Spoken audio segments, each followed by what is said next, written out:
عليك يا حبيب الله صلى الله عليك يا رسول الله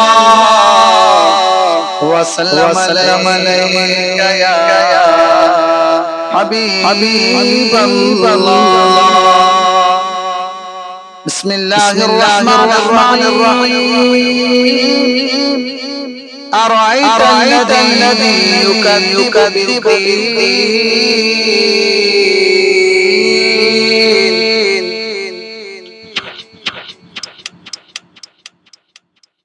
بھلا دیکھو تو جو دین کو جھٹلاتا ہے بھلا دیکھو تو جو دین کو جھٹلاتا ہے اللہ تعالیٰ کتنا اچھا کلام کر رہا ہے، بولنے کا انداز دیکھیے، خطاب کرنے کا انداز دیکھیے، بات چیت کرنے کا انداز دیکھیے نبی سے صلی اللہ علیہ وسلم۔ جیسے ہم لوگ نہیں کہتے بھلا دیکھو تو خالی گھوم رہا ہے، بھلا دیکھو تو خالی باتیں کرتا ہے، بھلا دیکھو تو کتنا بدمعاش ہے، بھلا دیکھو تو کتنا بڑا چور ہے، کہ بھلا دیکھو تو کتنا بڑا حرام خور ہے، بھلا دیکھو تو کتنا بڑا سود خور ہے، بھلا دیکھو تو کتنا بڑا چغل خور ہے، کہتے ہیں نا اس طرح بات چیت کرتے وقت۔ تو اللہ کیا کر رہا ہے؟ بھلا دیکھو تو وہ جو دین کو جھٹلاتا ہے، کس کو؟ دین مانے مذہب، ریلیجن، دھرم۔ بھلا دیکھو تو وہ جو دھرم کو جھٹلاتا ہے، کس کو؟ دھرم کو جھٹلانا چاہیے، مذہب کو جھٹلانا چاہیے، دین کو جھٹلانا چاہیے، ریلیجن کو جھٹلانا چاہیے نہیں۔ اور ہمارا ریلیجن ماشاءاللہ اسلام ہے، اسلام کو تو کوئی جھٹلا ہی نہیں سکتا، کیونکہ اسلام ایک ٹرو ریلیجن ہے، سچا مذہب ہے، سچا اور اچھا مذہب ہے، اچھا اب پکا مذہب ہے، پکا۔ اللہ تعالیٰ ارشاد فرماتا ہے ان الدین عند اللہ الاسلام، بے شک اللہ کے نزدیک سب سے بڑا مذہب، سب سے اچھا مذہب اسلام ہے۔ مذاہب تو بہت ہیں، سکھ بھی ہیں، عیسائی بھی ہیں، ہندو بھی ہیں، اور وہ کسی کے بھائی بھی ہیں، لیکن سب سے مذہبوں میں اچھا مذہب کیا ہے؟ اسلام ہے۔ اللہ ارشاد فرماتا ہے أَرَأَيْتَ الَّذِي يُكَذِّبُ بِالدِّينِ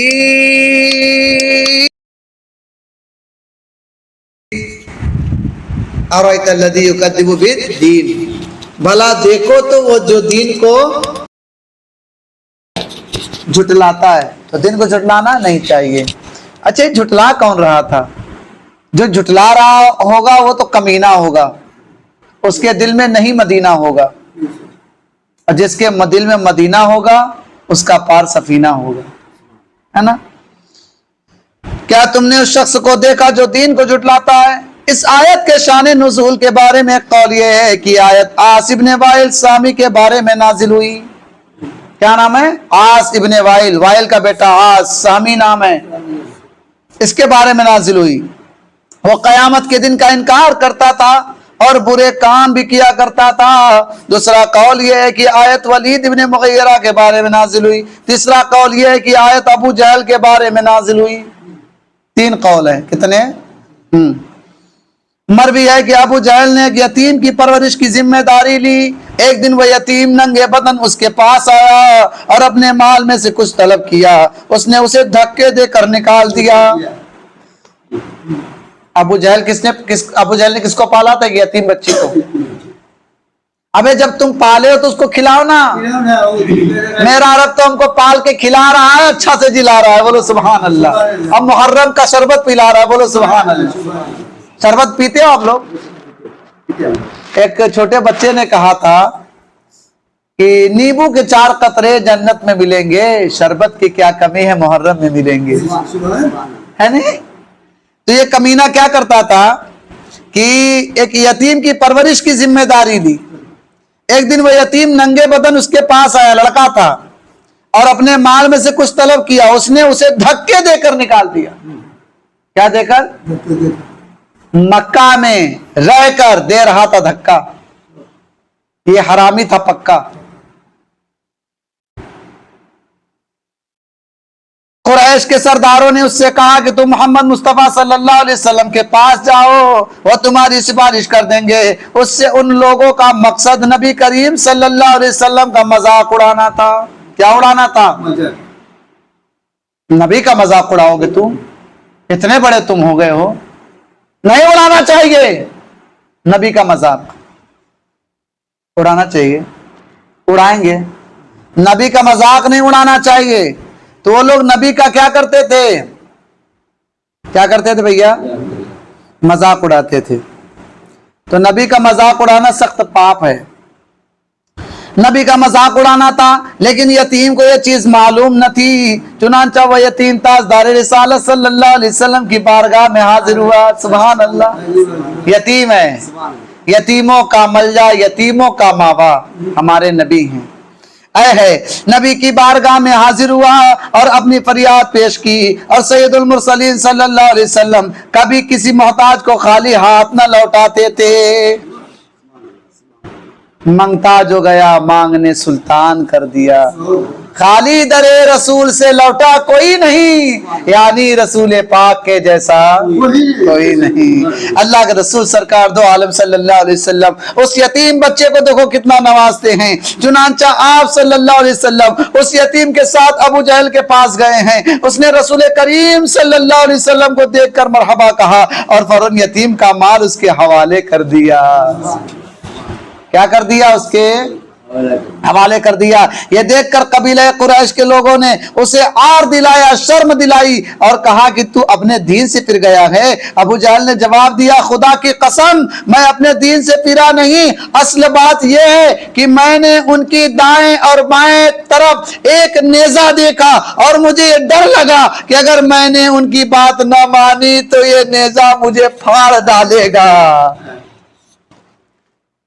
لوگوں نے کہا ابو جہل تو ڈر گیا، کیوں اس بچے کا مال واپس کر دیا یتیم کا؟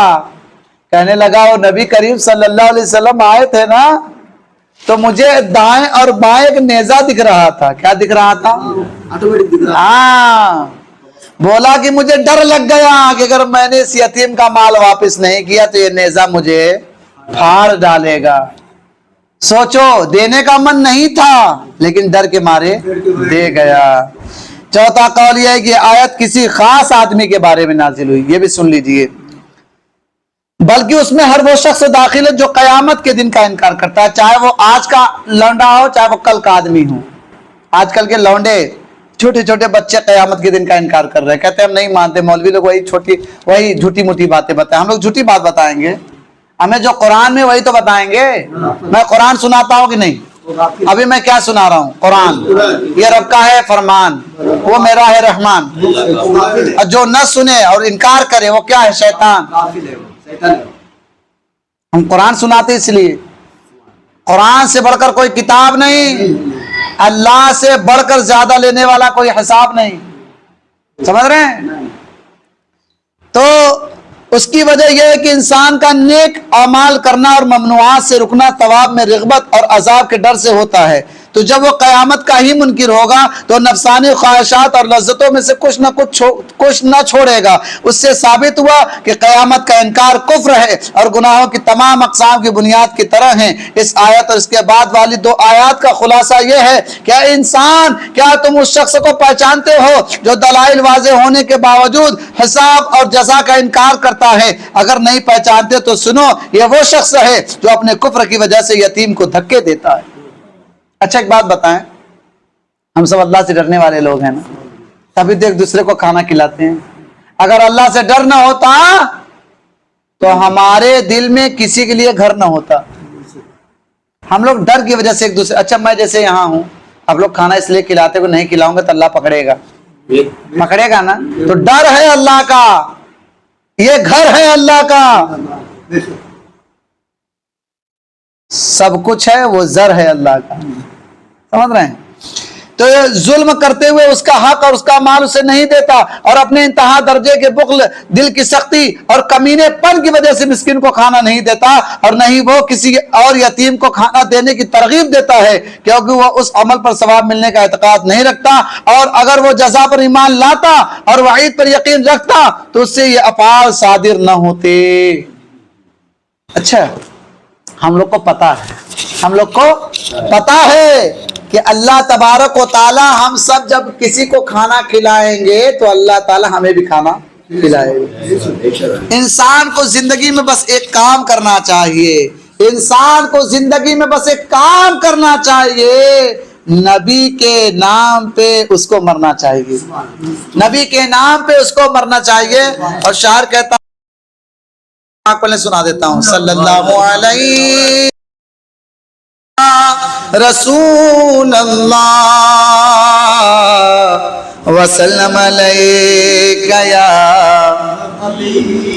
شاعر کہتا ہے کہ انہی کی الفت میں ہم جئیں گے، انہی کے الفت میں ہم جئیں گے، انہی کے الفت میں ہم مریں گے، انہی کے الفت میں ہم جئیں گے، انہی کے الفت میں ہم مریں گے، مٹے گا نام و نشان ان کا، مٹے گا نام و نشان ان کا، مدینے والے سے جو جلیں گے